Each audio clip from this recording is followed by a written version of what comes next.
Assalamualaikum warahmatullahi wabarakatuh. Selamat siang, selamat sore, selamat malam, dan selamat pagi teman-teman. Kali ini kita akan bahas masalah ekonomi pembangunan, dimana mungkin karena lama udah nggak upload, dan saya akan mengambil materi ekonomi pembangunan atau pembangunan ekonomi karena lebih simpel materinya dan lebih mudah untuk dipahami untuk teman-teman. Dan mengapa alasannya mengambil materi ini? Karena materi ini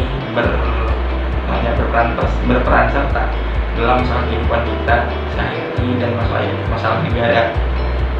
Dan ekonomi pembangunan, jadi gimana kita memahami bahwa pemerintah membuat kebijakan sebenarnya dalam kebijakan pemerintah benar atau tidaknya, semuanya itu pasti ada positif atau negatifnya, tapi setidaknya kita paham apa yang diambil pemerintah, positifnya apa dan negatifnya apa, untuk menganalisis dari ekonomi pembangunan.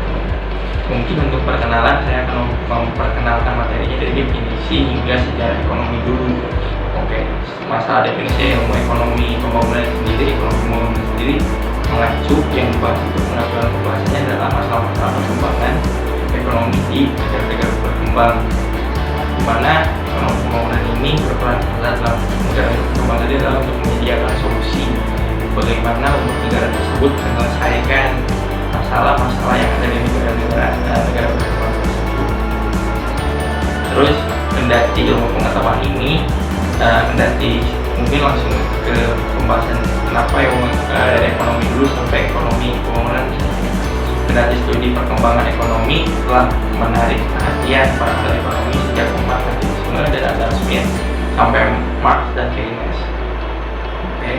Namun mereka hanya tertarik pada masalah yang pada akhirnya bersifat statis dan umumnya lebih dikaitkan dengan kerangka acuan lembaga budaya atau sosial Eropa, di mana Keynes dan yang lainnya belum tertarik dengan pembahasan yang lebih kayak ekonomi pembangunan dan pemberantasan kemiskinan sebelumnya. Tapi setelah baru pada tahun 40-an kalau nggak salah, tahun 40-an, di mana khususnya setelah Perang Dunia Kedua, para ahli ekonomi mulai itu membahas masalah pengajuan perhatian terhadap ekonomi pembangunan karena merasa didorong oleh gelombang kebangkitan politik yang melanda bangsa Asia dan Afrika setelah Perang Dunia Kedua. Di situ baru mulai pembahasan ekonomi terhadap negara terbelakang dikaji secara matang oleh para ahli ekonomi yang tadinya hanya memperhatikan lembaga budaya dan sosial Eropa, dan keinginan negara karena kan ada keinginan tuh setelah kebangkitan politik itu, ada keinginan si negara-negara di Asia ini bisa mandiri dengan menghidupi ekonominya dari bangsa itu sendiri. Karena kan kalau misalkan meninjau dari ada ungkapan dari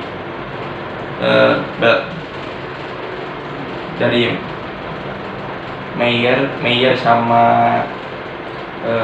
Baldwin bahwa sebenarnya kemiskinan di suatu tempat merupakan bahaya bagi kemakmuran dimanapun. Maka dari itu ekonomi pembangunan itu didasari, lahirnya ekonomi pembangunan itu dari situ, dimana ingin adanya pemberantasan kemiskinan yang ada di suatu tempat, hingga karena itu masalah bagi kemakmuran. Nah, sekarang kita bahas masalah setelah Perang Dunia Kedua, mungkin masalah. Akan tetapi minat bangsa maju dalam menghapuskan kemiskinan negara terbelakang tidak lahir dari motif kemanusiaan setelah Perang Dunia Kedua itu. Alasan utama adalah perang dingin antara Rusia dan Barat atau Amerika ya. Masing-masing berusaha untuk mendapatkan dukungan dan kesetiaan dan negara terbelakang dengan imbalan bantuan yang melimpah. Jadi setelah Perang Dunia Kedua itu, yang tadinya kita kira bantuan-bantuan dari negara Barat maupun negara Timur kayak misalkan dari Amerika dan Rusia itu dikiranya untuk bantuan yang emang ikhlas, ternyata tujuannya bukan itu, tapi untuk siapa yang ikut terhadap golongan mereka gitu. Maka yang ikut akan diberi imbalan. Pada akhirnya itu bukan suatu hal yang baik karena mengacu terhadap perang lagi. terus diamati oleh Profesor Dale W. Shannon, di tahun mendatang pembangunan negara terbelakang akan menjadi ajang persaingan berat antara Amerika Serikat dan Uni Soviet di waktu itu. Negara terbelakang yang menyimpan kekayaan sumber alam akan dibutuhkan oleh kekuatan-kekuatan dunia, apalagi jika mereka memiliki lokasi strategis ditinjau dari sudut militer. Jadi setelah perang, tujuan mereka untuk berteman dan berkawan dan membantu itu setelah perang dunia kedua itu, tujuan utamanya adalah kamu akan saya beri modal, kata dari negara barat maupun negara timur, tapi sumber daya alam kamu mohon ya untuk membantu kita untuk militer kita, negara-negara yang dimiliki. Tujuannya itu. Bagi mereka, mungkin lanjut lagi, bagi mereka pembangunan ekonomi negara-negara terbelakang juga mempunyai nilai ekspor, terutama dalam upaya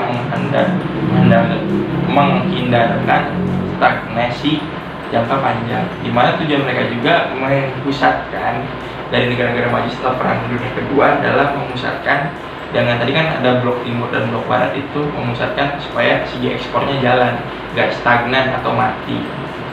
Terus lanjut, negara-negara kaya akan memerlukan laju perkembangan yang senantiasa meningkatkan dan itu masih dibarengi dengan pasar outlet di pemanfaatan stok modal mereka selalu tumbuh pesat. Jadi sebenarnya kalau dibilang diuntungkan, ya mungkin dari seginya ya bisa diuntungkan, bisa enggak gitu, dari masalah kebijakan-kebijakan setelah perang dunia kedua tadi gitu. Tapi ya kalau menurut saya dengan adanya tadi blok barat dan blok timur tersebut, bisa disebut bantuan mereka itu bukan bantuan sukarela, tapi bantuan yang emang kita harus bayar dengan cara-cara yang kan untuk menunjukkan loyalitas terhadap bangsa barat maupun timur. Itu sedikit mungkin untuk perkenalan kali ini dari masalah ekonomi pembangunan, dari sejarahnya dulu dan definisinya di awal tadi. Mungkin itu aja yang bisa saya sampaikan kali ini. Nanti kita lanjut mungkin bahas ekonomi pembangunan selanjutnya ataupun membahas yang lain. Cukup sekian dari saya. Wassalamualaikum warahmatullahi wabarakatuh.